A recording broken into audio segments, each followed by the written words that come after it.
Namaskar. I am S.B. Upadhyay. I will be anchoring the program. This is IGNOU's teleconferencing. The topic we have for today is the legacies of India's freedom struggle. As all of you must be aware that India gained its independence due to a prolonged struggle, a prolonged movement, which we know as the national movement. This national movement was led primarily by a particular party known as the Indian National Congress. But what we call as the freedom struggle is something far bigger, far broader, and happened in a larger area than what the Congress could command, or even the term national movement can signify. Because national movement means the struggle for not only independence but for a nation. So it's a national movement in which the national idea has to be there, which occurred only in the started happening only in the last 3 decades of the 19th century and then in the 20th century. Similarly, the Congress Party, the Indian National Congress, was founded in 1885, and from then on it assumed the leadership role of the national movement. It was the foremost party, but it was not the only party, and it was not the only party whose ideas counted in the launch of, in the ongoing movement of either the national movement or the freedom struggle. On the other hand, when we talk about the freedom struggle, we talk about the period since Palashi, at least since then, if not the Carnatic War or others. So we think about a period of that and then think about various things, various people who fought for their freedom against the British, against the colonial rule which the British were trying to impose. So they may be backward looking or forward looking, nevertheless they formed part of the freedom struggle. They may be the sannyasi rebels in Bengal or Tipu Sultan in the south. So when we talk of the freedom struggle, we talk of a broader movement, and then we talk of what it bequeathed, what it left for us, what kind of legacies it held for the post-independence India. For this topic, we have our 2 experts. On my left is Professor Sri Krishan, and to his left is Professor Salil Mishra, who will be talking about this on this theme, and they will be speaking to you basically on how this legacy is shaped in post-independence India and how it formed. Because of it, the post-independence India was formed. So I'll first request Professor Salil Mishra to speak about the Thank you, Shashi Bhushan. Before we actually go into the legacies, it is important. Let me make 1 or 2 observations and then go on to the substantive part of the talk. I'll take about 10 to 15 minutes and then I'll hand over to the anchor person.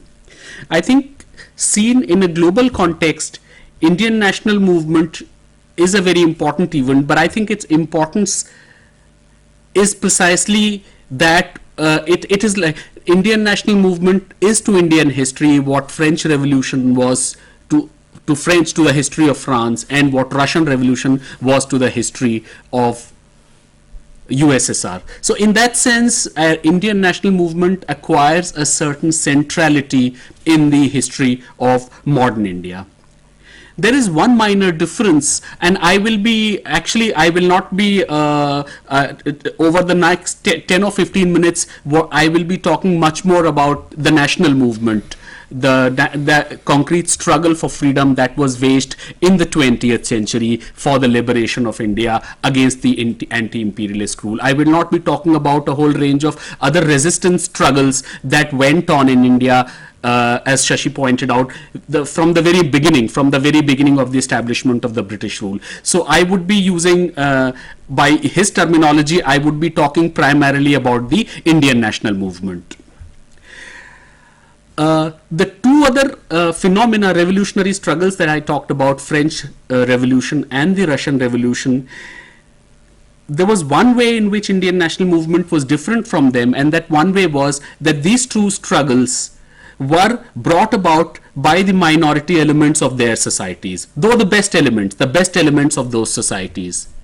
Indian nationalism was conducted along slightly different lines. Indian nationalism, by contrast, represented and tried to represent the largest possible consensus against the British rule. This consensus did not already exist. This consensus was actually created during the course of the struggle. This consensus was created by the national movement. This consensus, or national consensus, rested on two principles: A, anti-imperialism, and two, national movement. Now, these two ideas, these twin ideas, these two connected ideas actually formed a part of the umbrella consensus that was represented and exemplified by the Indian national movement. In other words, what it also means is that all those except loyalists and communalists, loyalists were those who remained loyal to the British rule, the big landlords and some of the princes, and communalists who did not share the idea of an Indian unity. All those, excluding these two categories, could actually be considered to be a part of this consensus. So it was more like a spectrum that was a part of the national movement.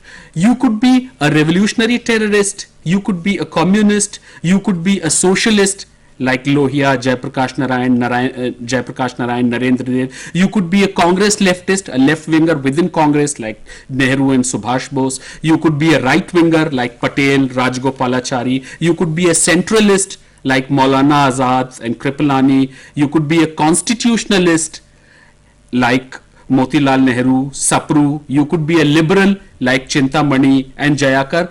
So you could be any of these, and yet you could be a part of the movement, part of this umbrella consensus.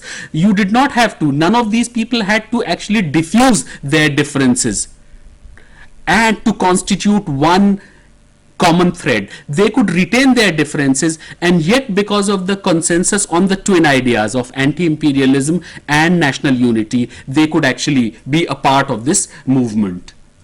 So in this way, Indian national movement practiced remarkable plurality, internal plurality, and yet an overall unity. Now it is inevitable that with a plurality of this kind, all kinds of differences would come up, and indeed they did come up. There were differences between for the earlier period, there were differences between the moderates and the extremists, and they actually led to a split in the organization in 1907 at Surat. Now, slightly later, in the early 20s, Swarajist leadership had a difference of opinion with no changers. They were called pro-changers and no changers. In the 1920s, Nehru had very strong differences with Gandhi on the nature of freedom, the conception of freedom, the introduction of the economic question. Right-wingers and the left-wingers, they retained their differences almost till the end, and these differences were not reconciled except at points of struggle. Subhash Bose, as you know, developed very serious differences with Gandhi. In spite of all these differences, there was an overall conception of a unity built around the twin ideas of anti-imperialism and national unity. There are many more examples of this. Now, this plurality was unique to Indian national movement, and that plurality should be captured and highlighted in various discussions on the national movement. Now, a little bit on the legacy of the movement. Legacies, you see, what I mean by legacy is that areas which have some applicability, some relevance for the nation and society today. What are the concrete, specific ways in which a nation of Indian people and the Indian society in its march forward can draw sustenance, energy, resources, inspiration from the Indian national movement. Now, in this sense, the legacy which has been left behind by the national movement should be seen something like an ancestral wealth. Legacies do not last, survive on their own. These legacies have got to be consciously nurtured and sustained. And the plea that we are taking is that this particular legacy of the national movement needs to be nurtured and sustained, almost like an ancestral wealth. So what is this legacy of the Indian national movement? Now, I will just, I think there are 6 or 7 areas which constitute an important legacy of the freedom struggle of the national movement. What I will do is that I'll very briefly mention these and talk a little bit about them, and if the time is still we have time, then I'll try and come back to it. Otherwise, it would still be important for you to take note of these 6 or 7 areas which, to my mind, should constitute the legacy of the national movement. So the first important legacy is making of the Indian nation. We should not look upon the national movement as a product of nationalism, but the other way around. National movement did not only have to represent the nation, but actually create the nation. I am saying that a full integrated Indian nation of the Indian people did not really exist in Indian history as an a priori reality. This nation had to be created. And this creation of the Indian nation, it happened because of a lot of objective factors also, but subjectively this nation was being created through the concrete practices of the leaders of the national movement, by the expansion, growth, evolution of the national movement. Now, this process of the making of Indian nation is in some ways still going on. It's still not over. It's still not complete. Both types of forces still exist in our societies, forces which lead to the dilution and the disintegration of the nation, but there are also forces which lead to the consolidation of the nation. But the nation building should not be seen as having been accomplished already. Therefore, it is important, it would be instructive to see what are the ways in which the leaders of the national movement and the practices of the national movement tried to create a nation of the Indian people. It is very important to it's interesting to remember that one of the 19th century leaders, Surendranath Banerjee, a moderate leader, he gave us this beautiful, almost picturesque phrase, a nation in making. He wanted to firmly reject the notion that Indians could never, given their diversity, Indians could never be welded into a nation. But he also did not want to assert that Indians had already become a nation. And so he said Indians were on their way towards becoming a nation. India was a nation in the making. This is an important point, one important legacy of the national movement. Let me come to the second legacy, which is mass participation in politics. And this is again important today. It would be interesting to see what are the ways in which national movement went about mobilizing different segments of the population. And here we need to focus not just on women and students, workers and peasants, but a whole range of other people. And it will be interesting to see how in their own innovative ways, how in their own original ways, they contributed to the national movement. They acted out their own national movement at the local level. There are many stories, there are many examples of how different groups, they on their own came into the struggle and conducted the national movement and enriched the national movement. Women probably played a part in a much bigger role in the national movement than any other contemporary revolutionary struggle at that time in the world. One direct offshoot of this idea was that after independence, when our leaders were framing the constitution, then there was globally, internationally, there was a lot of reservation to the idea of adult franchise. And many experts and many commentators felt that given the poverty of Indian society, given the low level of literacy, Indian society should not be immediately opened up to the idea of a universal franchise. And that with the growth in literacy, only gradually should Indian society be opened up to universal franchise. But the argument of the Indian leaders, nationalist leaders, and most members of the Constituent Assembly was that if the illiterate, uneducated Indians could participate in the national movement on their terms, if they could impart so much of vibrance to the struggle, then they could also choose and elect their leaders. Then they were mature enough to elect their leaders. So a lot of faith, the leadership placed a lot of faith in the capacity of the people, illiterate people, in their capacity to practice democracy, to elect their own leaders, to elect their own state, and to show a certain preparedness for full-fledged democracy. This was a very important idea. So the mass participation which was practiced during the national movement had some relevance for what happened after 1947, and the ways in which masses were brought into the movement and the terms on which masses came into the movement, that I believe would have some value, and it would and should constitute a legacy of the freedom struggle in times like the one we have today.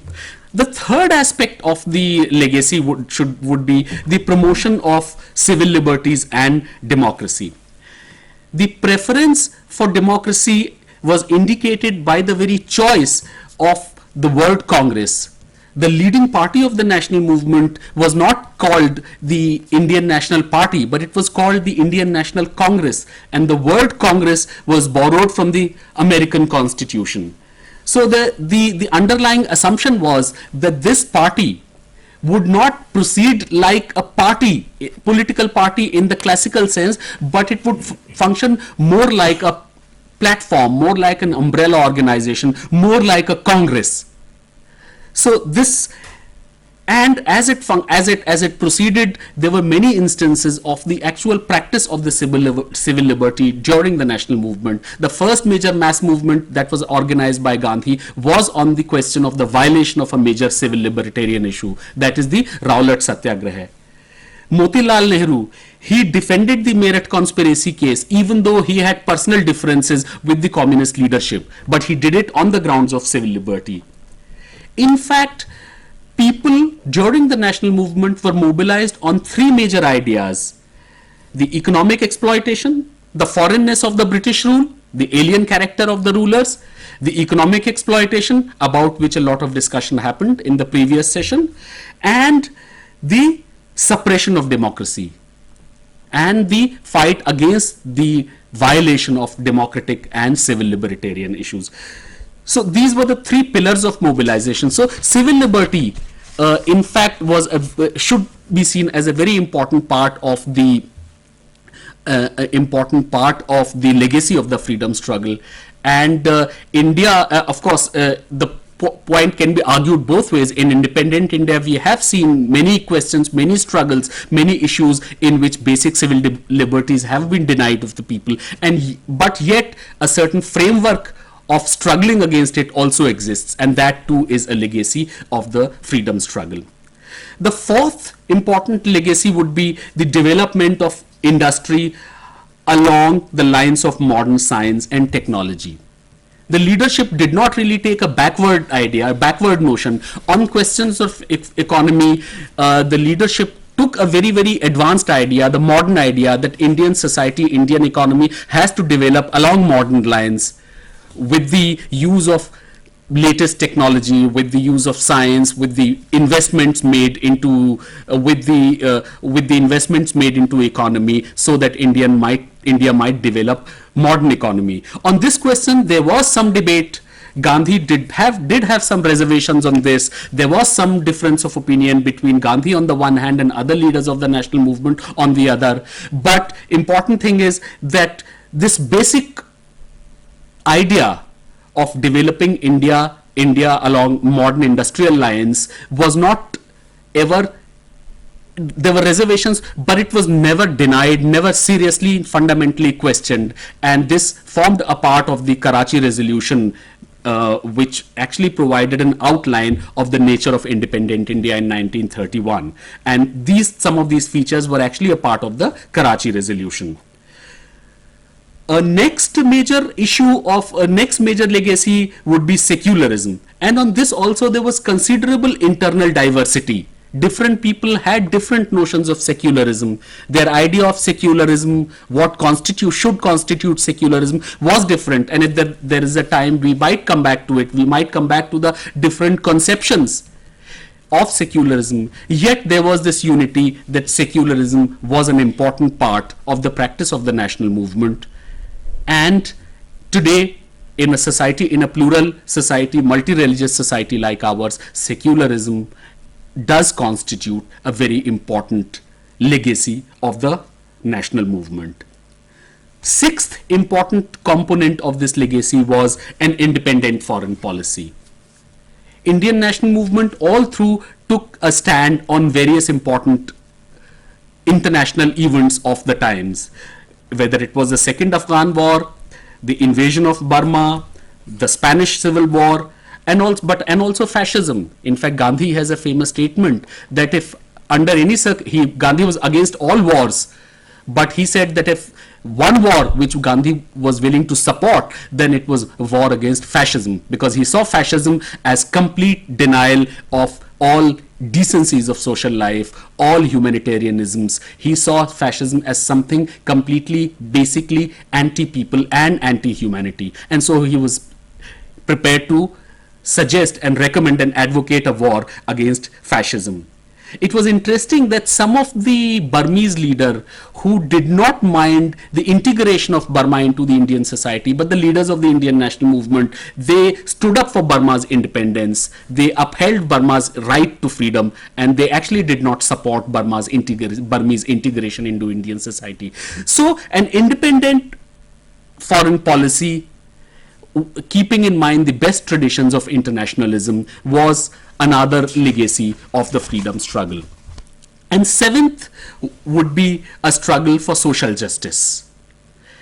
On this question again, there was considerable internal diversity. Not everybody agreed with everybody. People defined social justice in different way. To some it was a part of political empowerment, to some it was a social issue, the caste question. So there was a lot of debate, there was a lot of discussion, people looked at it differently, but yet social justice was something, a struggle for social justice, a struggle for a better society for the marginalized, socially marginalized, or people on the margins. This was also an important legacy of the national movement. So national movement should not be seen, it was a struggle against alien British rule, but it was not just that. It was fighting the British imperialism. It was all about the expulsion of the removal of imperialism, the expulsion of British imperialism from India. But at the same time, on a whole range of other important questions, national movement developed a certain policy. It took up issues, it developed principles, and it created through its practices, through its statements, what should today be what would today constitute an important legacy of the Indian national movement. I'll stop here and I'll hand over to Shashi Bhushan, but if there's time, then maybe we'll come back to discuss some of these issues. Thank you, Salil. Professor Salil Mishra listed several legacies of Indian national movement. I'll briefly put the points across again. 1. Making of Indian nation. 2. Mass participation in politics. 3. Adult universal franchise. 4. Promotion of civil liberties. 5. Development of modern industry, science and latest technology. 6. Secularism. 7. Independent foreign policy, and then struggle for social justice. We all know that all these things are there. We have been discussing these things in our national modern contemporary polity. What should also come across, I think, and which probably I suppose our next expert will do that, is to introduce a measure of debate in this whole thing. Debate not in the sense that the national movement left a lot of positive things with us, and that's why we are holding together as a nation, democratic and secular, and with the mass participation. All these things are not easy. If you go through the history of the development of nation states and democracy, all these things are not easy, and it's important to remember that all these things stay with us. development along with freedom, secularism along with a strong nation state, all these things stay with us because of our national movement. Nevertheless, I think it's important also to problematize these themes a little, to see some of the internal contradictions, if only to strengthen these legacies further. I invite Professor Sri Krishnan to speak on the theme.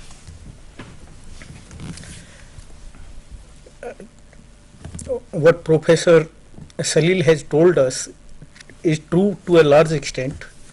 It's true that these major legacies we inherited from our national movement, and we can substantiate it with a number of examples.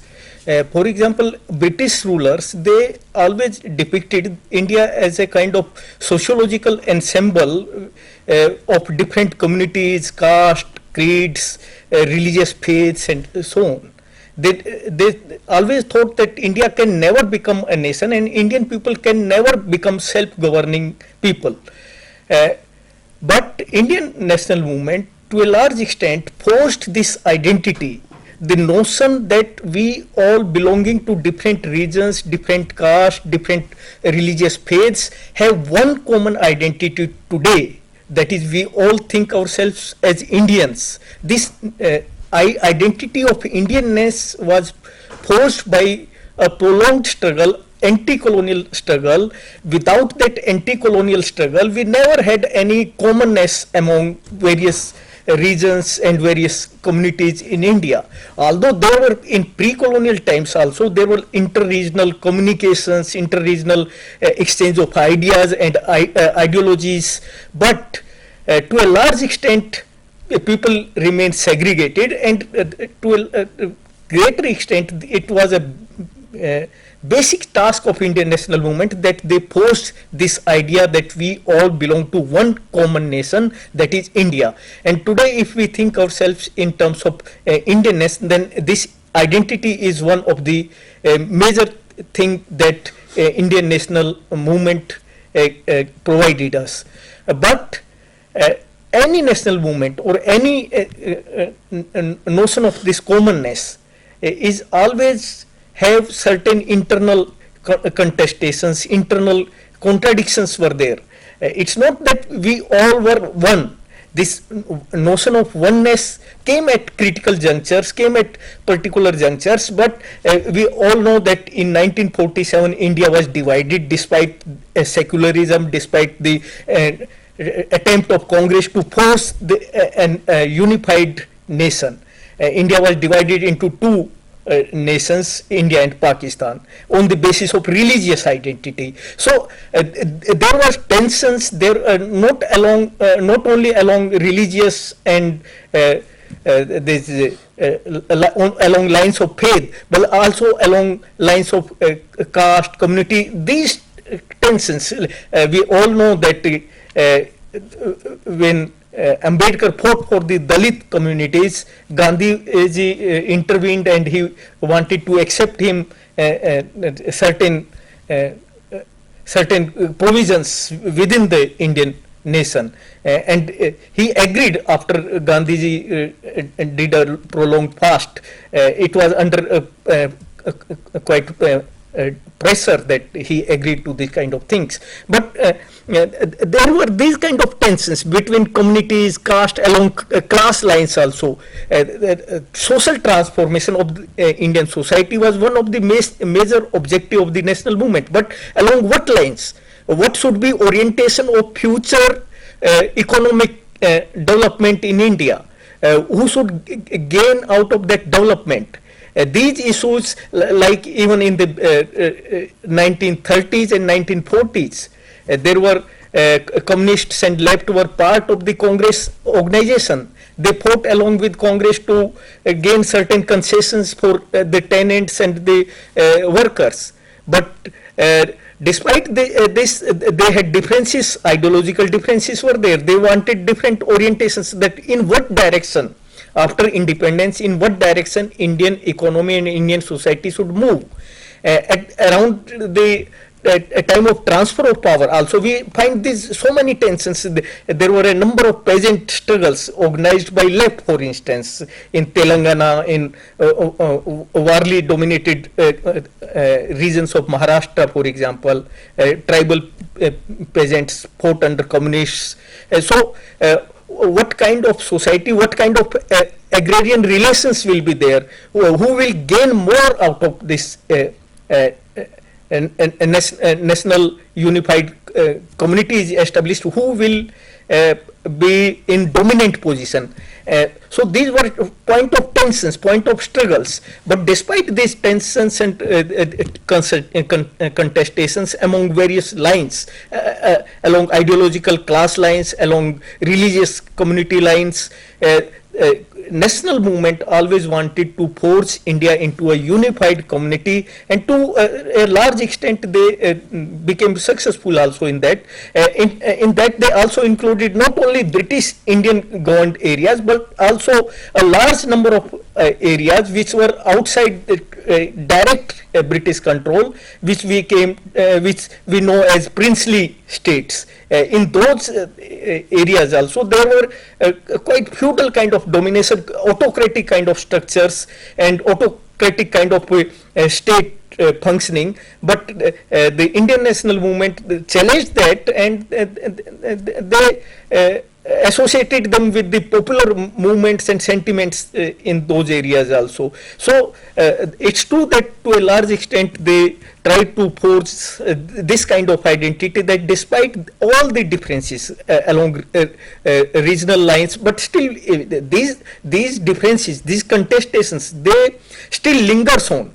And for example, if you go to northeastern states, they simply think themselves as having a different kind of identity which is available in Indian subcontinent. They think that they have a separate identity, and they have sometimes they think that they have a right to self-determination also, and they have fought along those lines. So it's not that it was a homogeneous kind of monolithic kind of idea that become victorious. There are still tensions in our society. There are still regional imbalances. These have to be taken care of if we want to become a truly a democratic society and truly capable of dealing with the human rights and dealing with the civil liberties of the common people. Because even during Congress ruled ministries, there were a number of points at which the popular demands and popular movements during the 1930s, when Congress assumed ministries in various states. Even at that point also there were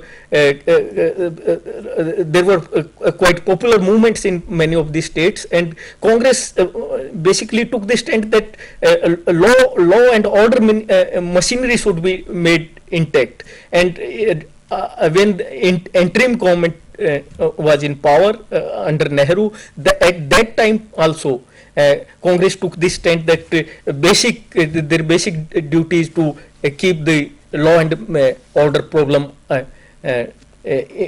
under control. So these tensions were there along caste line, along class lines, along community lines. These tensions still remains with us. How we can overcome them, how we can sort of resolve them, it's not one day problem that in one day we can resolve all these contradictions.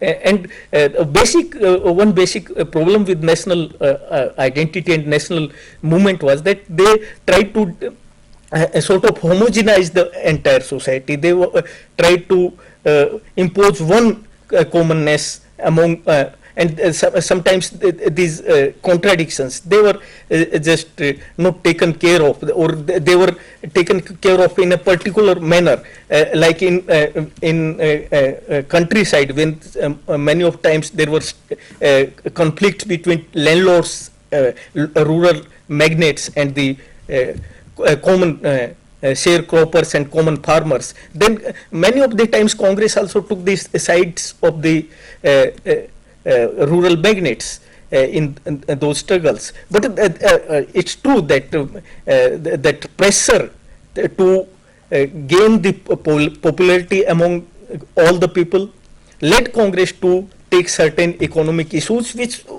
affected common people also, like salt satyagraha. It was a very common issue which affected every individual, even the poorest person in India, and Gandhiji took this issue. Or even the forest issues which affected tribal people, Gandhiji launched many forest satyagraha, or under his impact the women came into the movement. Prior to Gandhi's entry into Indian politics, there were hardly any mass dimension to Indian nationalism. But Gandhiji made this mass phenomena, and he used, sometimes he used religious categories also to mobilize people, which created later on problems also.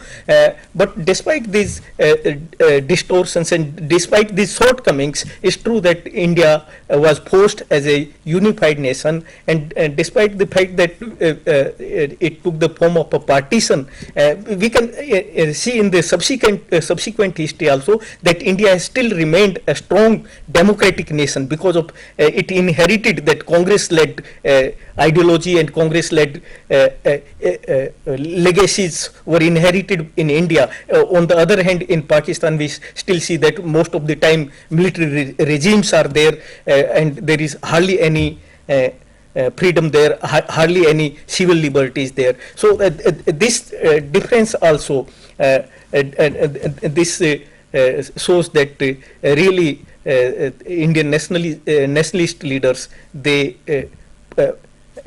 not only unified India, but they unified it under a democratic setup, under the notion of popular sovereignty, and under the that enshrined under our fundamental rights in our constitution. These all ideas, these all legacies, they are not only enshrined in our constitution, they are very much part and a parcel of our daily public life these days. Thank you, Shri Krishan. As Shri Krishan raised certain questions, and which related to the contradictory legacy, not so contradictory in the sense that they also were part of the freedom struggle, our national movement, and on the whole they have been positive in the unification of a democratic nation. And if there are any contradictions, obviously it sometimes arose from the circumstances. But along with that, I'll point to a different thing, and my question will be to Salil Mishra. And if there are any questions from your side, you please also send your questions on 2 points only, because there might be debates on all the points, but 2 points which I'm taking up, which are important in the sense that there was a lot of contradiction within the Congress and within the national movement involving those. One is the industry, modern industry, the whole concept of modern industry. And you know that one of the, as you mentioned, that one of the greatest leaders, Mahatma Gandhi, he was not in favor of modern industry, because he thought that the modern industry completely extinguishes the spirit of the cultural variety, the spirit of civilization, the cultural variety, culturally rich regions, it reduce into kind of monocultures. That is one, and there is a lot of debate on that between Gandhi and Nehru and Gandhi and others. And given the importance of Gandhi in the national movement, it is important to consider this legacy not as a unified legacy in the sense of development of modern industry, but also enriching it further in the sense of a contradictory legacy which questioned this kind of modern industrial development also. Second is secularism. And here is, when we talk of secularism, we do not mean that secularism like distinction of a state from society, from religion. And that is what has been talked about all the time. Most of the nationalists said that it is a kind of multicultural society, multi-religious society. So secularism has to be seen as a kind of coexistence of various faiths. That is one thing. Nevertheless, within the ranks of the national movement, in the ranks of the Congress, there have been many people who have, whose pronouncements, not overt pronouncements, but the whole thrust, cultural thrust has been against this concept of secularism. So I would just briefly like Salil to comment on these. Yeah, I think there are about 2 or 3 minutes. Let me just take up these 2 points and not go into more debate.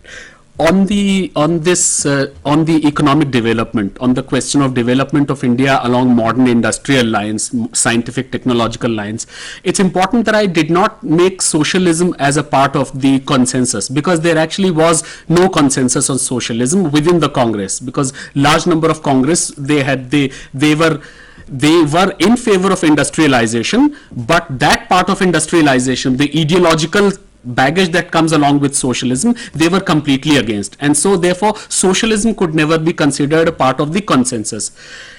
Modern industrialism, in a way, yes, because it's very interesting that although Gandhi was the leader of the movement, remained the leader of the movement, and he had his very own ideas, he had a whole critique of industrialism, industrial civilization, industrial economy that he had developed earlier on, and yet he retained his ideas, yet he never pressed his own economic ideas at the center of the national movement. It's very interesting because Gandhi knew that there was not much of an acceptability for his ideas, and he never pressed for it. It's interesting that in 1931, that Karachi resolution, which looks upon state as an agent of social transformation and economic transformation in India, which also talks about major investments in science and technology, industrialization along modern lines. And this resolution is actually put forward by Mahatma Gandhi. This very few people know. The reason is that this resolution was drafted by Nehru, but Gandhi was very sure that Nehru put forward the resolution. Gandhi's own followers, taking up Gandhi's issues, might actually be opposed to it.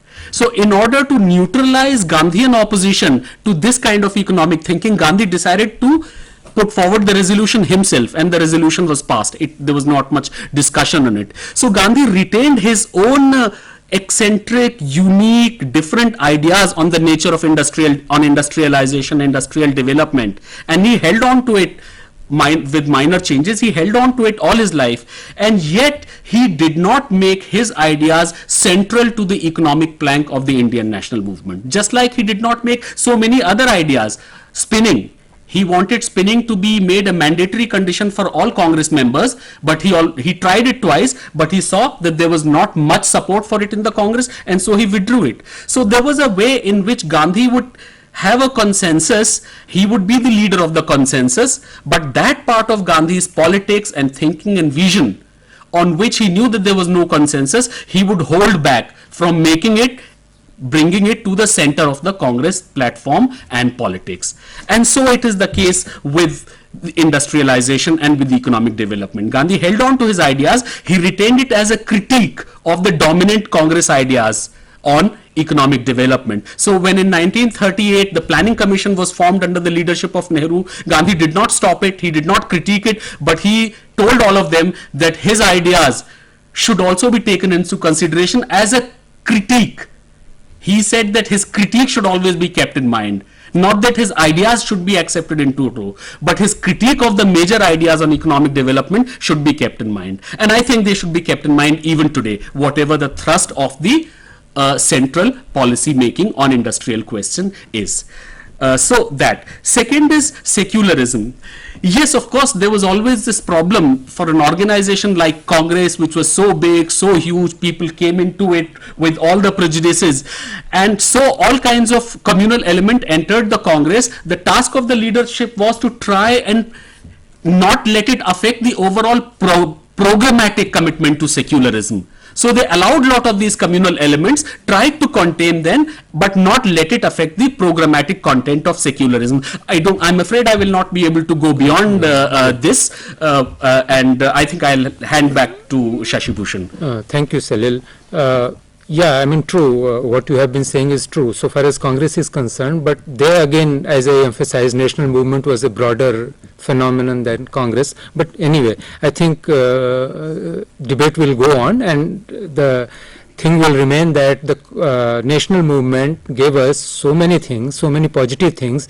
Those are still with us, and which our able experts have significantly pointed out.